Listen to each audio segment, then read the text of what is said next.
বিদেশ ঘুরছি, প্লেনে উঠছি, বিয়ের প্রোগ্রাম করছি, গা ভর্তি গয়না কিনছি।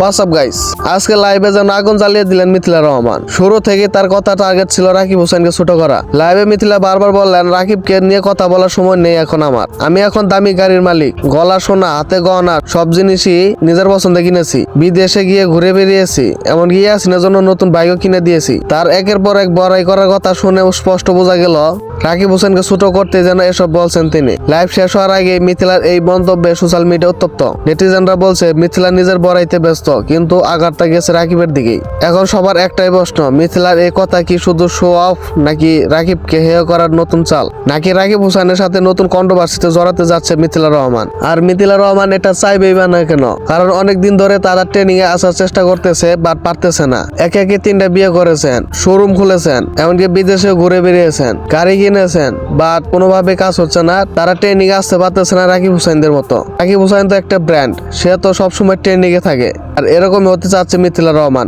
সেটা সে কোনোভাবে পারতেছে না। তার জন্য নতুন কন্ট্রোভার্সিতে জড়াতে চাচ্ছে মিথিলা রহমান। খবরটি শুনে তোমার কেমন লেগেছে অবশ্যই কমেন্টে বলে যাবে, আর ভিডিওতে একটি লাইক করে দিবে। ধন্যবাদ।